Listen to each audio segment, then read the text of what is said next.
నమస్తే మిత్రులారా, నేను మీ Prabhakar Venavanka. Welcome to news line Telugu. నిన్న ఉగాది పండుగ నాడన్న ముఖ్యమంత్రి గారు కొంచెం పద్ధతిగా మాట్లాడతారు కావచ్చు, కొంచెం నిజాలు చెప్తారు కావచ్చు అని అనుకున్నాం. కానీ ఆయన పండుగ పూట కూడా అవే అబద్ధాలు, అవే ఇక ఆయన బూతులు అవన్నీ కంటిన్యూ చేసారు. కానీ నిజాలేందో ప్రజలు తెలుసుకోవాలి. ఆయన చెప్పిన అబద్ధాలు ఏంది, దానిలో ఉన్న నిజాలు ఏందనేది తెలుసుకున్నప్పుడే మనకు అసలు ఏం జరుగుతుంది అనేది అర్థమవుతుంది. లేకుంటే ఎప్పుడు కానీ వన్ సైడెడ్గా వినుకుంటూ పోతే ఏం అర్థం కాదు. అంటే నిన్న మొత్తం మూగిపోతా అది చేస్తా చాలా మాట్లాడిండు. ఇందులో కాళేశ్వరం ప్రాజెక్టు గురించి ఆయన చెప్పినటువంటి కొన్ని విషయాలను ఇవాళ మనం అసలు వాస్తవం ఏంది అనేది తెలుసుకుందాం. ముందు ఆయన ఏం మాట్లాడిండు నిన్న కాళేశ్వరం ప్రాజెక్టు గురించి ఒకసారి ఇందాం. ఆయన ఏం మాట్లాడిండు.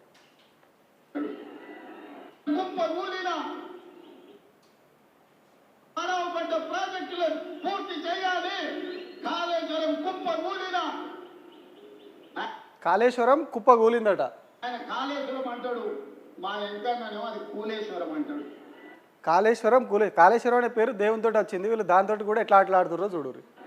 3 ఏళ్లలో 1,00,000 కోట్లు మింగిండు, కట్టిండు, కూలింది.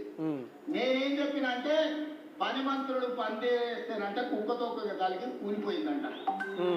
ఎక్కడైనా ఎవరైనా 1,00,000 కోట్లు పెట్టి కట్టిన ప్రాజెక్టు 3 ఏళ్లలోనే కూలిపోయేది. దేశంలోనే కాదు, ప్రపంచంలో ఎప్పుడైనా జరిగిందా? కాళేశ్వరం ప్రపంచంలో 8వ వింత అన్నాడు. నాయన 8వ వింత కాదు, ప్రపంచంలో ఏకైక వింత. 1,00,000 కోట్లు పెట్టిన కాళేశ్వరం 3 ఏళ్ల కుప్ప కూలిందంటే మిమ్మల్ని ఊరేసిన పాపం పోదు మీది. 1,00,000 కోట్లు ప్రజల సొమ్ము దిగమింగి కాళేశ్వరం కట్టి కూలగొడితే కూడా మొన్నటి వానకాలంలో రైతులు కష్టపడి శ్రీరామ్ సాగర్, శ్రీపాద ఎల్లంపల్లి ప్రాజెక్టుల కింద, శ్రీశైలం, నాగార్జున సాగర్, భీమా, కోయిల్ సాగర్, నెట్టంపాడు లాంటి ప్రాజెక్టుల కింద 1,56,56,00,000 మెట్రిక్ టన్నుల వడ్లు ఉత్పత్తి చేసి దేశంలోనే అత్యధికంగా వడ్లను పండించిన రాష్ట్రంగా తెలంగాణ చరిత్రలో ఉంది. ఓకే, ఏం చెప్తున్నాడు? కాళేశ్వరం కూలేశ్వరం అయింది, కాళేశ్వరం కూలిపోయింది. దాన్ని అసలు ఈయన కాళేశ్వరం అంటే ఇంకో మంత్రి కూలేశ్వరం అంటున్నట. సరే, ఓకే, అదే నిజం అనుకుందాం కాసేపు. ఇంకొక విషయం ఏం చెప్పిండు? కాళేశ్వరం ప్రాజెక్టు కూలిపోయినా కానీ మేము 1,54,00,000 ఎకరాల దాంట్లో పంటలు పండించినామని చెప్పి లెక్కలు చెప్పుకున్నాడు. దేశంలోనే అత్యధికంగా పంటలు పండించినామని చెప్పుకున్నారు. సరే అనుకుందాం, వానాకాలంలో పండించారు. మరి యాసంగి సంగతి ఏంది? యాసంగిలో ఏంది పరిస్థితి? ఇప్పుడు మొత్తం ఎక్కడికక్కడ ట్యాంకర్లు, పొలానికి ట్యాంకర్లు పెట్టుకుంటారు, తాగునీళ్ళకి కాదు, పొలాలకు ట్యాంకర్లు పెట్టి నీళ్లు పడతా ఉన్నారు. ఆ పరిస్థితి ఇప్పుడు ఈ 4 రోజులు పోతే అసలు ఈ పంట దిగుబడి ఎంత వచ్చింది, ఇంకెంత ఎండిపోయింది నీళ్ళు లేక అనేది 4 రోజులు పోతే మొత్తం బయటపడుతుంది. అది అట్లా ఉంచుతాం.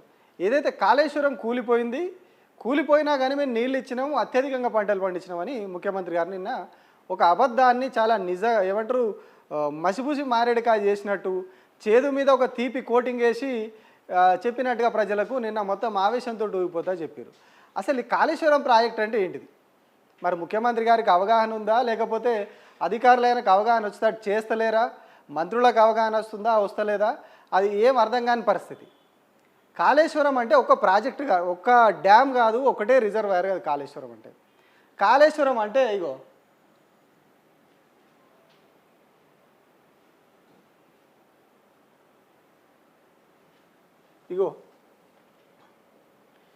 ఇంత పెద్ద వ్యవస్థ. కాళేశ్వరం అంటే 150 నుంచి 200 కిలోమీటర్ల పరిధిలో విస్తరించినటువంటి ఇంత పెద్ద వ్యవస్థ అంటే కాళేశ్వరం ప్రాజెక్టు.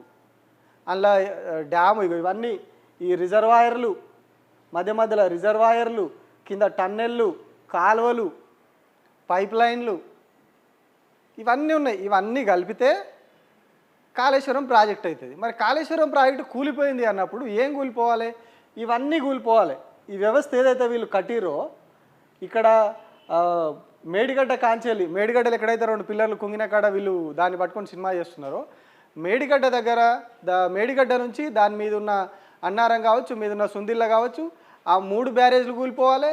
ఇక్కడ వచ్చి కొండపోచమ్మ సాగరు, మల్లన్న సాగరు, రంగనాయక సాగరు ఇవన్నీ కూడా కూలిపోయి, ఆ మధ్యలో ఉన్నటువంటి టన్నెళ్ళు కూలిపోయి, పైప్ లైన్లు పగిలిపోయి, కాలువలు కూడా కూడుకుపోతే అప్పుడు కాళేశ్వరం ప్రాజెక్టు కూలిపోయినట్టు. వీళ్ళు ఏదైతే అంటున్నారో కాళేశ్వరం కూలేశ్వరం అయింది అంటే అప్పుడు కాళేశ్వరం కూలేశ్వరం అయినట్టు లెక్క. మరి ఇప్పుడు అయిందేంది కాళేశ్వరం ప్రాజెక్టులా? ఇగో ఇక్కడ ఏదైతే ఈ మేడిగడ్డ బ్యారేజ్ ఉన్నదో, ఈ మేడిగడ్డ దగ్గర ఎక్కడైతే బ్యారేజ్ కట్టిరో ఆ మేడిగడ్డ బ్యారేజ్లో 80కి పైగా పిల్లర్లు ఉంటే అందులో 2 పిల్లర్లు కుంగినాయి. అది కూడా ఎందుకు కుంగినాయి? అదేదో చిన్న సీపేజ్ ఏర్పడి అది క్రమక్రమంగా పెద్దగా అయింది. అప్పుడు నీళ్ళు అవసరం ఉండేదో నీళ్ళు ఆపేసరికి అది ఇంకా అదైపోయి ఆ 2 పిల్లర్ల కింద ఉన్న మట్టి కొట్టుకుపోయి కుంగిపోయినాయి ఆ 2 పిల్లర్లు. మిగతా అంతా కూడా సేఫ్ ఉన్నది. ఒక 3 నుంచి 4,000 కోట్లు పెడితే యాజ్ టీజ్గా ఆ పిల్లర్లు తీసేసి, ఏవైతే కుంగిపోయినాయో తీసేసి మళ్ళీ ఆ పిల్లర్లను యాజ్ టీజ్గా పెట్టేసి మిగతా అంతా వాడుకోవచ్చు. లేటెస్ట్గా ఎన్డీఎస్ఏ కూడా చెప్పింది ఏంటి అంటే, మీద ఉన్న అన్నారం సుందిల్లో 2 బ్యారేజ్లు అద్భుతంగా ఉంటాయని చెప్పి శాసన మండలిలోనే చెప్పారు. కోదండరామరెడ్డి ఎవరైతే ఎమ్మెల్సీ ఉన్నాడో ఆ ఎమ్మెల్సీ ఒక క్వశ్చన్ అడిగితే ఇరిగేషన్ మంత్రి ఆన్సర్ ఇచ్చిండు దానికి. ఏమని? ప్రాజెక్టు బందోబస్తు ఉన్నాయి మిగతా 2 ప్రాజెక్టులు, మేడిగడ్డ ఆయనకి ఏమడిగిండు, మేడిగడ్డ లెక్కనే ఆ మిగతా 2 కూడా కూలిపోతాయా అని అడిగిండు. కూలిపోతాయా అని అడిగితే ఆయన ఏం చెప్పిండు, అవి కూలిపోవు, అవి బాగానే ఉన్నాయని చెప్పి వీళ్ళు మండలిలోనే సమాధానం ఇచ్చారు. శాసన మండలిలో ఇరిగేషన్ శాఖ మంత్రి ఉత్తమ్ కుమార్ రెడ్డి పేరుతోటి ఆన్సర్ వచ్చింది. అదే పార్టీకి సంబంధించినటువంటి ఎమ్మెల్సీ కోదండరామరెడ్డి క్వశ్చన్కు ఉత్తమ్ కుమార్ రెడ్డి రాష్ట్ర మంత్రి ఆన్సర్ ఇచ్చిండు. ఏమని? అన్నారం సుందిల్లా బాగానే ఉన్నాయి, మేడిగడ్డలో ఆ 2 పిల్లర్లు మాత్రమే కూలిపోయినాయి, అంతకుమించి మిగతా వాటికి ఏ సమస్య లేదు అని చెప్పి స్వయంగా ప్రభుత్వమే అసెంబ్లీలో ఒప్పుకున్నది.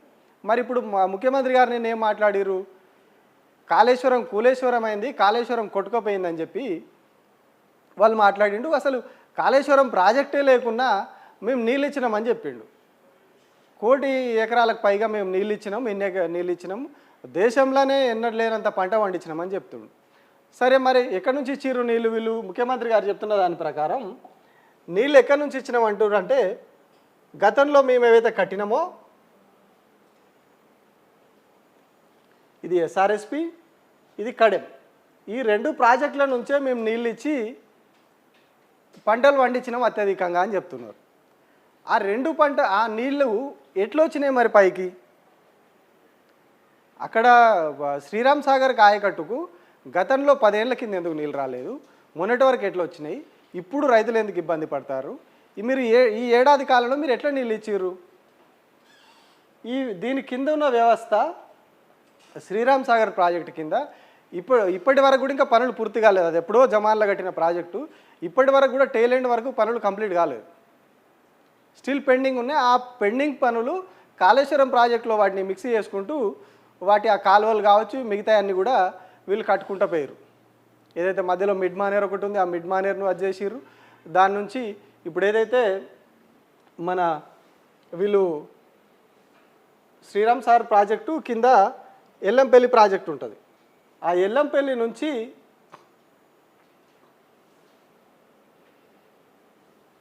ఇక్కడ వీళ్ళు చెప్తున్నది ఏంది, ఈ ఎల్లంపల్లి ప్రాజెక్టు నుంచి మేము నీళ్లు తీసుకొచ్చినామని చెప్తున్నారు. ఎల్లంపల్లి నుంచి నీళ్ళు తీసుకొచ్చి ఇచ్చినాం మేము, అందుకే ఇంతగానో పంటలు పండినాయి, దేశంలో ఎక్కలేనంత పంట పండించినాము, ఇది మా ఘనత, శ్రీపాద ఎల్లంపల్లి ప్రాజెక్టు మేము కట్టినాం కాబట్టి నీళ్ళు తెచ్చిన ఘనత మాది అని చెప్తా ఉన్నారు. సరే అనుకుందాం. మరి ఇగో ఈ బ్లూ కలర్లో కనిపిస్తున్నదంతా కూడా అక్కడి నుంచి ఉన్నటువంటి పైప్ లైన్లు కావచ్చు, టన్నెళ్ళు, ఇవన్నీ వస్తే ఇక్కడికి వచ్చి మిడ్ మానేర్ పైన ఇక్కడ వాటర్ పోస్తే ఆ వరద కాలువలో అక్కడి నుంచి మిడ్ మానేర్కు నీళ్ళు వస్తాయి. మిడ్ మానేర్కి వచ్చి మిడ్ మానేర్ నుంచి ఇటు లోయర్ మానేర్కి పోతాయి. ఆ మిడ్ మానేర్ నుంచే కొంత దూరం కాలువల్లో వస్తాయి, కాలువలో వచ్చి ఇంకా కొంత దూరం ఆ టన్నెల్లో వెళ్ళి అక్కడి నుంచి అనంతగిరి రిజర్వాయర్కి పోతాయి. అనంతగిరి రిజర్వాయర్ నుంచి రంగనాయక సాగర్ పోతాయి, రంగనాయక సాగర్ నుంచి మల్లన్న సాగర్ పోతాయి. అక్కడి నుంచి ఇంకా మిగతా డిస్ట్రిబ్యూషన్ వ్యవస్థ కిందికి ఆ గంధమల్ల అక్కడి వరకు నీళ్ళు పోతాయి. మరి వీళ్ళు ఏదైతే మేమే నీళ్ళు ఇచ్చినాం, మా ఎల్లంపల్లి నుంచే మేము కట్టిన కాంగ్రెస్ 10 ఏళ్ల కింద కట్టినటువంటి ఎల్లంపల్లి నుంచే నీళ్ళు వచ్చినాయని వీళ్ళు చెప్తున్నారో, మరి ఈ వ్యవస్థ అంతా ఎక్కడి నుంచి వచ్చింది? ఇక్కడి నుంచి నీళ్ళు ఇచ్చిర్రు కరెక్టే,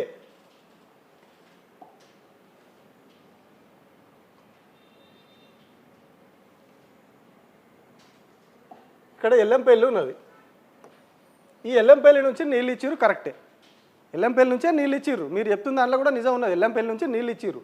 బట్ ఎట్లా వచ్చినాయి నీళ్ళు? చేదబాయి ఉన్నది, చేదబాయికి బొక్కనేయకుండా నీళ్ళు ఎట్లా వస్తాయి పైకి? లేకుంటే మోటార్ పెట్టి పంప్ వేయకుండా నీళ్ళు ఎట్లా వస్తాయి పైకి? అలా దుంకైతే తెచ్చుకోం కదా మీదికి. మరి ఎట్లా వచ్చినాయి? ఎల్లంపల్లి నుంచే ఇచ్చిర్రు నీళ్ళు, అలా తప్పు లేదు, ఎల్లంపల్లి నుంచే మీరు నీళ్ళు ఇచ్చిర్రు. బట్ ఆ నీళ్ళు ఎట్లా వచ్చినాయి?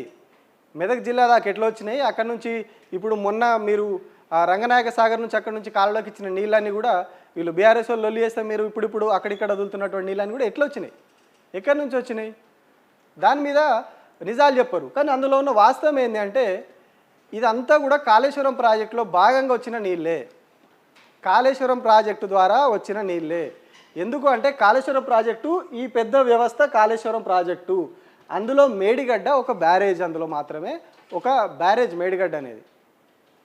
మేడిగడ్డ మీద అన్నారం ఉంటుంది, అన్నారం మీద సుందిల్ల ఉంటుంది, దాని మీదకి వెళ్ళి వస్తే ఇగో ఇక్కడ నుంచి ఇటు పంపింగ్ అవుతుంది మేడిగడ్డ నుంచి అన్నారం కాడికి, అన్నారం నుంచి సుందిల్లకి, సుందిల్ల నుంచి ఎల్లంపల్లికి, ఎల్లంపల్లి నుంచి ఇటు తీసుకోవడానికి ఉంటుంది నీళ్ళు కిందికి. అక్కడి నుంచి ఇక్కడ మెదక్ జిల్లా, ఇప్పుడు మన హైదరాబాద్ పక్కకు సిద్దిపేట అవతల మల్లన్న సాగర్, కొండపోచమ్మ సాగర్, ఇక్కడ వరకు వచ్చే నీళ్ళన్నీ కూడా అక్కడి నుంచే వస్తున్నాయి. ఎట్లా వస్తున్నాయి? ఇగో ఇది వ్యవస్థ, ఇక్కడి నుంచి ఇవన్నీ పంపులు. ఇగో ఈ వ్యవస్థ అంతా కూడా పంపులు, టన్నెళ్ళు, కాలువలు, మధ్యలో బాహుబలి పంపులు అని ఉంటాయి లక్ష్మీపూర్ దగ్గర, సిరిసిల్ల అవతల. అక్కడి నుంచి ఒక దగ్గర నుంచి ఒక దగ్గరికి ఎత్తిపోసుకుంటూ ఇవన్నీ కూడా వచ్చి ఇక్కడ ఈ మిడ్ మానేర్ పైన పడితే ఇందులో కాలువల ఇక్కడ నుంచి మిడ్ మానేర్కి వస్తే ఈ మిడ్ మానేర్ నుంచి మళ్ళీ పంపింగ్ చేసుకొని అక్కడి నుంచి మల్లన్న సాగర్ దాకా నీళ్ళు వస్తాయి. ఇప్పుడు వీళ్ళు ఎక్కడి నుంచి అయితే మల్లన్న సాగర్ నుంచి హైదరాబాద్కు తాగునీళ్ళు తీసుకొస్తామని చెప్తా ఉన్నారో ఆ మల్లన్న సాగర్ రిజర్వాయర్ కూడా కాళేశ్వరం ప్రాజెక్టులో ఒక భాగం. ఇంత పెద్ద కాళేశ్వరం ప్రాజెక్టులో ఈ మల్లన్న సాగర్ అనేది కూడా ఒక భాగం. అంటే కాళేశ్వరం మరి ఏడ కూలిపోయినట్టు? కాళేశ్వరం కూలేశ్వరం అయిందన్నారు కదా, మరి కూలేశ్వరం అయితే ఈ టన్నెళ్ళన్నీ ఎక్కడి, ఈ పైప్ లైన్లు ఎక్కడి, ఇగో ఈ కాలువలు ఎక్కడి? మళ్ళీ అక్కడ నుంచి వచ్చి మిడ్ మానేర్లో పడితే మిడ్ మానేర్ నుంచి ఈ మన అనంతగిరికి, అనంతగిరి నుంచి రంగనాయక సాగర్కి, రంగనాయక సాగర్ నుంచి మల్లన్న సాగర్కి ఎట్లా వస్తున్నాయి నీళ్ళు? కాళేశ్వరం కూలిపోయింది, మీరు చెప్పినట్టే కూలిపోయిందనే అనుకుందాం. కూలిపోయినప్పుడు ఈ నీళ్ళన్నీ ఎట్లా వస్తున్నాయి? మీరు కట్టింది ఇది ఒక్కటి, ఎల్లంపల్లి మీరు కట్టిర్రు. ఆ ఎల్లంపల్లి నుంచి ఏం చేసిర్రు? ఒక పైప్ లైన్ వేసి హైదరాబాద్కి తాగునీళ్ళు తీసుకొచ్చిర్రు. అబుల్ కలాం ఆజాద్ అని ఒక ప్రాజెక్టు పెట్టి దాని నుంచి హైదరాబాద్కు తాగునీళ్ళు తీసుకొచ్చిర్రు. గతంలో కాంగ్రెస్ ప్రభుత్వం ఉన్నప్పుడు జరిగినటువంటి పని. ఆ తర్వాత బీఆర్ఎస్ ప్రభుత్వం వచ్చినాక దాన్ని టీఆర్ఎస్ వాళ్ళు అధికారం వచ్చిన తర్వాత దాన్ని కంప్లీట్ చేసిర్రు, అప్పుడు చేసిర్రు. బట్ అక్కడి నుంచి నీళ్లు రావడానికి ఇక్కడి వరకు ఈ మధ్యలో ఉన్నటువంటి వ్యవస్థ అంతా ఎక్కడిది? ఎల్లంపల్లి నుంచి రంగనాయక సాగరు, మల్లన్న సాగర్ దాకా నీళ్లు రావడానికి గతంలో మీరు చెప్తున్నటువంటి కాంగ్రెస్ ప్రభుత్వమే ఈ ఎస్ఆర్ఎస్పి, ఈ కడెం ప్రాజెక్టులన్నీ మేమే కట్టినాము, ఎల్లంపల్లి మేమే కట్టినాము అంటున్నారు. మరి ఈ కట్టినప్పుడు ఈ వ్యవస్థ అంతా మీరు చేసిపోయినారా? చేయలేదు. మరి ఎక్కడి నుంచి వచ్చింది ఈ వ్యవస్థ? కాళేశ్వరం ప్రాజెక్టులో భాగంగానే వచ్చింది. కాళేశ్వరం ప్రాజెక్టులో భాగంగానే కాలువలు వచ్చినాయి, టన్నెళ్ళు వచ్చినాయి, పంప్ హౌస్లు వచ్చినాయి, దాని నుంచి పైప్ లైన్లు వచ్చినాయి, భూగర్భంలో పెద్ద పెద్ద సర్జిపూళ్ళు వచ్చినాయి, గాయత్రి పంప్ హౌస్ కావచ్చు, ఇవన్నీ కాళేశ్వరం ప్రాజెక్టులో భాగంగా వచ్చినాయి. అంటే ఇంత పెద్ద వ్యవస్థను పట్టుకొని కాళేశ్వరం కూలేశ్వరం అయింది అని పదే ఒకటే అబద్ధాన్ని పదే చెప్పి జనాలను ఎట్లా చేస్తున్నారంటే ఎలక్షన్ ముందు చెప్పిర్రు, అధికారంలోకి వచ్చిర్రు, కనీసం ఇప్పుడైనా మారాలి కదా. ఇప్పుడు నీళ్లు లేక తనలాడుతున్నారు, తాగునీళ్ళు లేవు, సాగునీళ్ళు లేవు. ఊర్లలో పోయి చూస్తే పంటలకు ట్యాంకర్లు తెచ్చిపెట్టుకునే పరిస్థితి వచ్చింది. ఎందుకు వచ్చింది మరి? నిజంగానే మీరు ఇదే ఎస్ఆర్ఎస్పి నుంచి, ఇదే ఎల్లంపల్లి నుంచి మీరు నిజంగానే నీళ్ళు ఇస్తున్నప్పుడు ఎందుకు భూగర్భంలో నీళ్ళు పడిపోయినాయి? రైతులు మళ్ళీ ఎందుకు బోర్లు వేస్తున్నారు? మళ్ళీ ఎందుకు బావుల్లో పూడిక తీస్తూ ఉన్నారు? గత 5-6 ఏళ్ల నుంచి లేదు, ఇప్పుడు కొత్తగా మళ్ళీ ఈ పూడిక తీతలు మళ్ళీ ఎందుకు ప్రత్యక్షమైనాయి? ఎందుకు అంటే భూగర్భ జలాలు పడిపోయినాయి. మన తెలంగాణ ప్రాంతం అనేది డెల్టా ప్రాంతం కాదు, మనది రాతి నేలలో ఉన్న ప్రాంతం. నీటి నిల్వ సామర్థ్యం అనేది చాలా తక్కువ ఉంటుంది. ఈ ఆంధ్ర సైడ్ ఏదైతే ఆ కోస్టల్ ఏరియా ఉన్నదో ఆ కోస్టల్ ఏరియాలో కొద్దిగా సారవంతమైన మట్టి, మెత్తటి మట్టి ఉంటుంది కాబట్టి అది వాటర్ హోల్డింగ్ కెపాసిటీ ఎక్కువ ఉంటుంది, అది నీటిని ఎక్కువ ఆపుకుంటుంది అది మట్టిలో. సో వాళ్ళకి పుష్కలంగా నీళ్ళు ఉంటాయి. కానీ మనకు అట్లా కాదు. మన ఫోన్ ఒకసారి 100% ఛార్జ్ చేస్తే ఒక మధ్యాహ్నం వరకు వాడినామంటే అది ఛార్జింగ్ అయిపోతుంది. ఏం చేస్తాం? మళ్ళీ ఛార్జ్ చేసుకుంటాం. సో తెలంగాణ ప్రాంతం కూడా, ఈ దక్కన్ పీఠభూమిలో ఉన్నటువంటి ఈ ప్రాంతం ఇదంతా కూడా, ఏదైతే మన ఈ తెలంగాణ ఏరియా అంతా కూడా రాతి నేలలతో కూడిన ప్రాంతం, వాటర్ హోల్డింగ్ కెపాసిటీ అనేది చాలా తక్కువ. కాబట్టి దీన్ని ఏం చేయాలి? రెగ్యులర్గా రీఛార్జ్ చేస్తూ ఉండాలి. మన ఫోన్ ఎట్లయితే రీఛార్జ్ చేసుకుంటామో బ్యాటరీ అయిపోతే, అట్లాగే అందులో డబ్బులు అయిపోతే ఎట్లాగో నెల నెల రీఛార్జ్ చేసుకుంటామో, మన గ్రౌండ్ని కూడా అట్లే రీఛార్జ్ చేయాలి. రీఛార్జ్ చేసినప్పుడు వాటర్ అనేవి కరెక్ట్గా సమృద్ధిగా ఉంటాయి. బోర్లలో కావచ్చు, బావుల్లో కావచ్చు, సమృద్ధిగా ఉంటాయి. అంటే ఏం చేయాలి? ఇట్లా ఈ రిజర్వాయర్లు అన్నీ ఇట్లా ఉన్నాయి కదా, ఈ రిజర్వాయర్లు నింపడం, వాటి నుంచి కింద ఉన్నటువంటి చెరువులకు నీళ్ళు వదలడం. దీని ద్వారా గ్రౌండ్ వాటర్ అనేది ఎప్పటికీ కొంచెం మెయింటైన్ అవుతూ ఉంటుంది. దాని ద్వారా మిగతా ప్రాంతాల్లో, ఆ చుట్టుపక్కల ఉన్నటువంటి బావుల్లో కావచ్చు, బోర్లలో నీళ్ళు వస్తాయి. ఇప్పుడు ఏమైంది? వీళ్ళు మేము నీళ్ళు ఇచ్చినాం అంటున్నారు కదా. సరే, ఆ మేడిగడ్డను అట్లనే పడావ పెట్టేసి ఉంచూరి. చూద్దాం, ఈ వర్షాకాలంలో వర్షాలు సరిగా పడకపోతే, ఇప్పుడు వచ్చే వర్షాకాలంలో వర్షాలు సరిగా పడకపోతే అప్పుడు తెలుస్తుంది పరిస్థితి ఏంటిది అనేది. అప్పుడు అర్థమవుతుంది. ఇప్పుడు ఆల్రెడీ సమ్మర్లో అర్థమవుతూ ఉన్నది.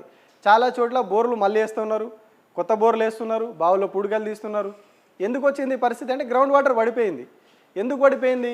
వీళ్ళు నింపలేదు నీళ్ళు, ఏవి కూడా ఈ రిజర్వాయర్లు వీళ్ళు నింపి పెట్టలేదు.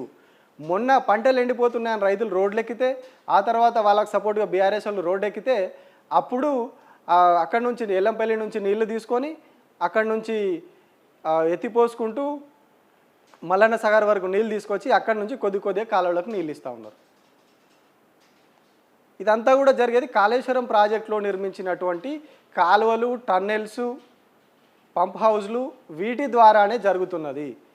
కాంగ్రెస్ పార్టీ ఇందులో చేసింది కట్టిన ప్రాజెక్టులు ఈ శ్రీరామ్ సాగర్ ప్రాజెక్టు, ఈ కడెం ప్రాజెక్టు, ఇక్కడ ఉన్నటువంటి ఎల్లంపల్లి ప్రాజెక్టులు మాత్రమే వీళ్ళు కట్టిరు. అందులో ఎల్లంపల్లిలో కూడా కొంత మిగిలిపోతే వీళ్ళు బీఆర్ఎస్ గవర్నమెంట్ వచ్చినాకనే వాళ్ళు పూర్తి చేసిరు అది. సో ఇందులో ఇక్కడి వరకే వీళ్ళు కట్టింది. ఎక్కడనైతే కేవలం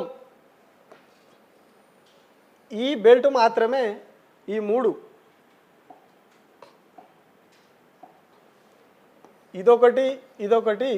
ఇదొకటి మాత్రమే వాళ్ళు కట్టిపోయినాయి. సో ఈ వ్యవస్థ అంతా కూడా గత 10 ఏళ్లలో అయినటువంటి కాళేశ్వరం ప్రాజెక్టులో భాగంగా వచ్చినటువంటి వ్యవస్థ ఇది. దాని ద్వారానే ఇప్పుడు రంగనాయక సాగర్, మల్లన్న సాగర్ వరకు, ఈ మెదక్ జిల్లా, ఇటు సిద్దిపేట జిల్లా, ఇవన్నీ కూడా ఇప్పుడు నీళ్ళు వస్తూ ఉన్నాయి. గంధమల్ల రిజర్వాయర్ వరకు కూడా వెళ్ళినాయి నీళ్ళు. సూర్యాపేట జిల్లా వరకు కూడా గతంలో నీళ్ళు వెళ్ళినాయి.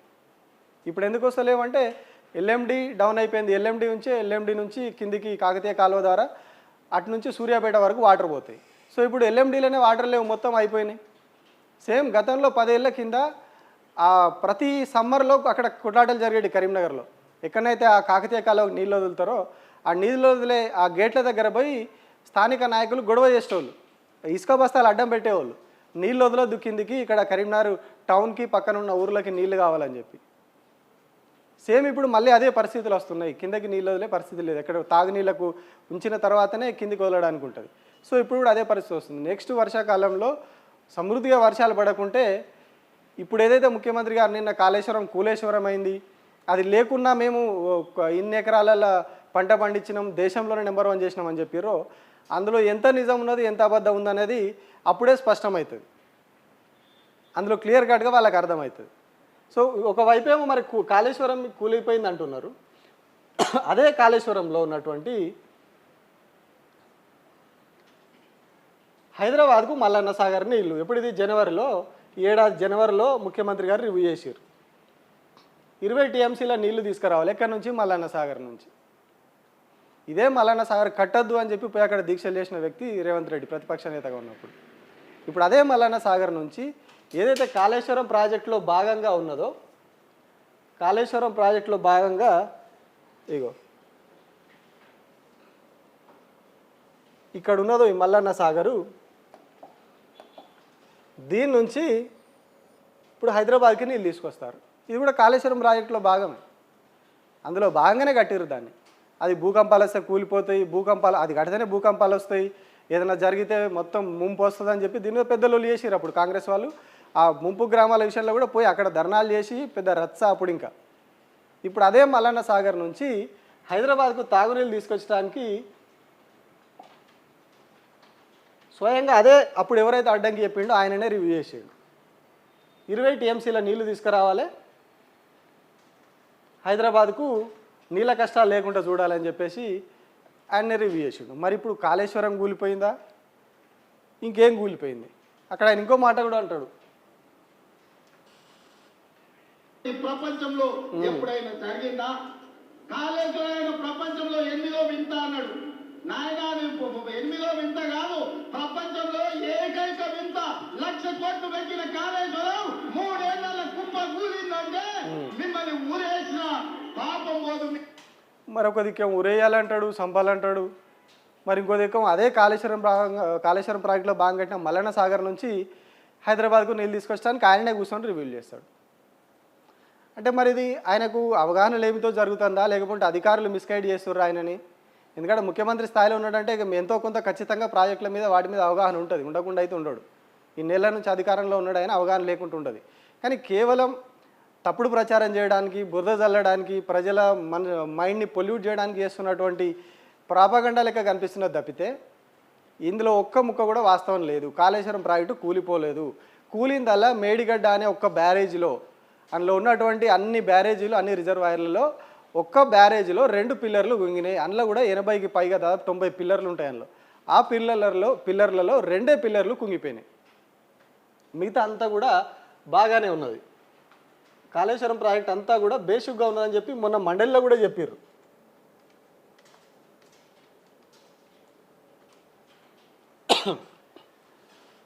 ఇగో ఇంత పెద్ద మేడిగడ్డ బ్యారేజ్లో ఇగో ఇటువైపు ఉన్నటువంటి ఇక్కడ ఈ ఏరియాలో ఇటు దిక్కు ఇగో చూడండి ఎంత పెద్దగా ఉన్నది చూడండి ఇది బ్యారేజు. ఇగో ఇక్కడ మొదలు పెడితే దగ్గర కిలోమీటర్న్నర ఉంటుంది బ్యారేజ్ అంతా కూడా.